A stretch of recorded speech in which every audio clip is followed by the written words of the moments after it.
Alright, shout out to my viewers and subscribers. Sports to the bone here again, man. Alright, so today we are taking a look at former professional cricketer Jermaine Lawson. The former right arm quick, who is originally from Jamaica, represented the West Indies in the early 2000s. Lawson made his ODI debut in the year 2001 against Sri Lanka. He also gained his test call-up the following year against India. Jermaine Lawson played a total of 13 test matches, taking 51 wickets at an average of 29.6. His ODI career started well, also taking 17 wickets in 13 matches at an average of 29.3.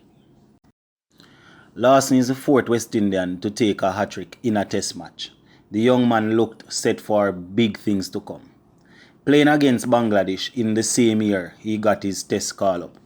Lawson baptized the Tigers in furious pace bowling, taking 6 for 3, which is the cheapest 6-wicket haul in test cricket. Now, Lawson came under the spotlight while playing against Australia in 2003 on a flat deck in Antigua. Lawson's lightning quick spell meant the Australians were sitting ducks. It was amazing to see how quick he bowled on such a flat track. It was in that same series that he took a sublime hat-trick. At this point, his technique was closely looked at. After closely looking at videos, Lawson's action was reported to the ICC. So what we see here is after ripping apart Australia on a flat pitch, Lawson was now looking at multiple tests, up on tests. He was looking at going through some testing by the ICC. Looking at his career, people would be correct to say that Lawson basically got a raw deal. Both on the health side and also based on his bowling action. This is so in the sense that after his suspected action was called, he started having numerous back pain and back injuries. Now, this is basic science. With the now new action, the best way forward should have been not to try and rush him back to play. His body was now new to delivering the ball at the same speed with a different action. After going through his first transitional period, Lawson was never the same as it relates to how effective he was as a bowler. His effort to return to the highest level was totally hampered by his numerous back injuries. So we see where he went from a 21-year-old that tore apart batting lineups to basically a shadow of his former self. In 2004, after his action was modified, he was picked back in the West Indies team. Now, he was bowling reasonably well, then got a spinal stress fracture that kept him out of the 2004 ICC Champions Trophy, which we all know that West Indies would have won back then. Now, the following year, in 2005, Lawson made a comeback against Sri Lanka, bagging 11 wickets in a series. After this, his action was once again put under the microscope.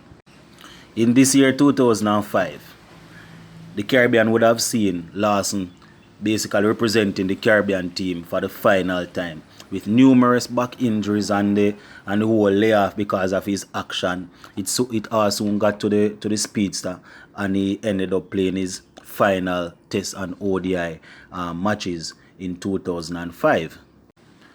Lawson's cricketing career was now going downhill.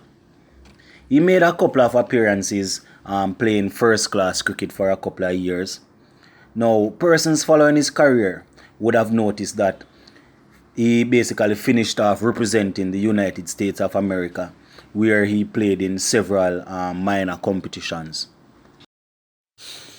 Alright, so having taken a closer look at Jermaine Lawson's career, it would be fair for us to say that he really didn't fulfill all those expectations that people had of him. But at the end of the day, it's professional sport and things do happen. But it's just something that we need to learn from. because this man was once a 21-year-old that ripped apart Australia batting lineup, but because of suspected illegal bowling actions and different injuries and things like that, his career didn't basically go as was expected. But I am thinking that we need to learn from this, because Jermaine Lawson won't be the last potential speedster to come into the West Indies team. So that will probably be called for an illegal bowling action. So what we need to do is come up with a protocol how we shepherd back these players into the lineup after they have gone through the modified phase of their bowling action. We don't want it to be the case where, boy, because he was taking loads of wickets, once his action is now fixed, we think that we should throw him right back in the line of fire. It's a case where we need to shepherd back the players into the lineup. We need to shepherd them back in without a whole heap of responsibility, because when you go through things like that, you're going to be low on confidence. It's going to be a case where your line and your length not going to be right, and all of that can lead to you being dropped.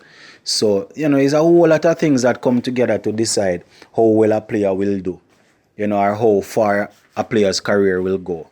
But this is just my little view on Jermaine Lawson's career, and as per usual, I am expecting persons to give their views in the comment section as it relates to Jermaine Lawson. Sports to the bone, keeping you informed. Please remember to like, share, leave us a comment. If you have not yet subscribed, please remember to subscribe to our channel.